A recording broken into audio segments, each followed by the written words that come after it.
Very good morning, friends. Today we are going to start a new video series on book summary. और हमारी पहली book कौन सी है? Gate smart bye brain Tracy. Brain Tracy के द्वारा gate smart book. इसके बारे में हम सब कुछ समझेंगे. इसके चैप्टर बाय चैप्टर हम समरी बनाएंगे ताकि आपको इस बुक की कंप्लीट अंडरस्टैंडिंग मिले. कहा जाता है knowledge is power, and yes, this book will give you knowledge that is power in itself.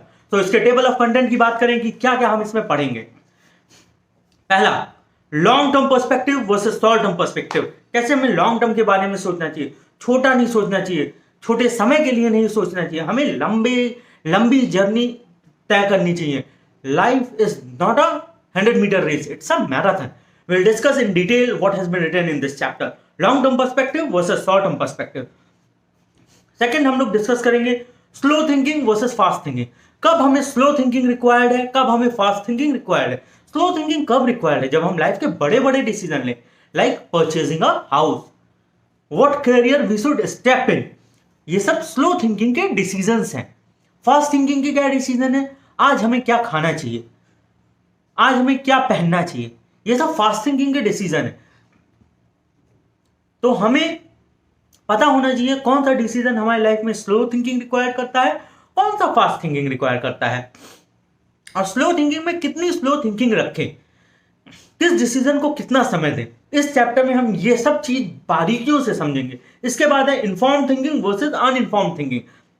एक होता है ना एग्जाम में हम तुक्का लगाए, एक होता है एग्जाम में हम एजुकेटेड गेस लगाए कि भाई 4 ऑप्शन है, इनमें यही 2 हो सकता है. तो इन्फॉर्म थिंकिंग हम करें, ना कि अनइन्फॉर्म थिंकिंग. तो इन्फॉर्म थिंकिंग वर्सेस अनइन्फॉर्म थिंकिंग में हम समझेंगे कि कैसे हम अपनी पास्ट नॉलेज यूज करके, कैसे हम प्लेथोरा ऑफ रीडिंग करके एक इन्फॉर्म डिसीजन ले सकते हैं. इसके बाद हम डिस्कस करेंगे goal oriented thinking versus reaction oriented thinking. ये out of reaction you do thinking. Goal oriented thinking is, let's say you have a plan, you have a goal of becoming X. Now how you are going to model yourself, you are going to shape your career to become that X. That X can be SBIPO, that X can be IAS, that X can be cracking IIT JEE, that X can be clearing NEET, that X can be UGC NET.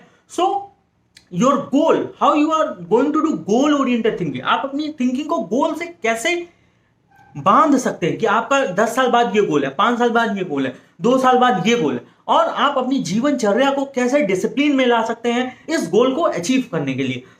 और that will discuss in goal oriented thinking versus reaction oriented thinking. Next will discuss in chapter 5 result oriented thinking versus activity oriented thinking. That is means and end. Gandhi ji का concept, means and end are equally important. हम discuss करेंगे कि result oriented thinking और activity oriented thinking में अंतर क्या है और दोनों को हम कैसे कंबाइन कर सकें. How we can enjoy the process and also achieve the result. The process is more important than the result, and the journey is like a rose flower. If the process and the result both are enjoying and you achieve them both. Next we'll discuss in chapter 6 positive thinking versus negative thinking. Positive thinking के क्या क्या फायदे हैं और versus negative thinking. Negative thinking हमारे life में क्या बुरा कर सकता है, हमें क्यों हमेशा पॉजिटिव थिंकिंग रखनी चाहिए. Why positive thinking is important. Positive thinking का हमारे कैरियर, हमारे गोल, हमारी ग्रोथ पे क्या क्या फर्क पड़ सकता है, तो ये हम चैप्टर 6 में डिस्कस करेंगे.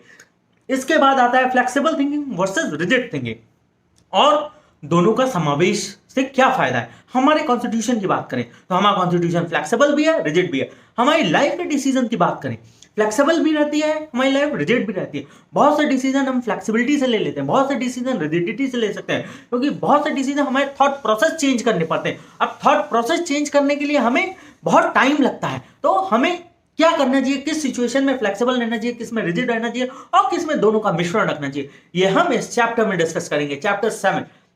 चैप्टर 8 है creative thinking versus mechanical thinking. कब हमें मैकेनिकल थिंकिंग की रिक्वायरमेंट है, कब हमें क्रिएटिव थिंकिंग की रिक्वायरमेंट है. कोई हम प्रोडक्ट डेवलप कर रहे हैं, कोई हम मार्केटिंग का प्लान डिसाइड कर रहे हैं, कुछ हम नया करना चाह रहे हैं, कोई हम अपने जीवन में नवाचार ला रहे हैं, तो हमें क्रिएटिव थिंकिंग की जरूरत है. वही मैकेनिकल थिंकिंग की कब जरूरत है?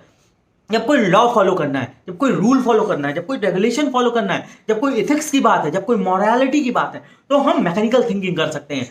तो यहां पे हम डिस्कस करेंगे ways in which we can be more creative and when to be more creative and when to be more mechanical. तो हम ये डिस्कस करेंगे.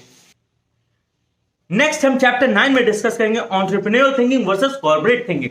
How in life you can be more entrepreneur, how you can be solo entrepreneur, how you can be intrapreneur, what are the benefit of being entrepreneurial in nature, and what are the benefit of thinking like a corporate, and how we can achieve best by being entrepreneurial as well as corporate thinking, that is applying Buddha's middle path.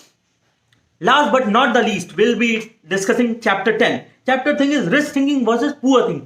Rich thinking क्या होती है? When we think in a larger context, जब हम कुछ बड़ा सोचते हैं तो वो रिच थिंकिंग होता है. जब हम छोटा सोचते हैं तो वो पुअर थिंकिंग होता है.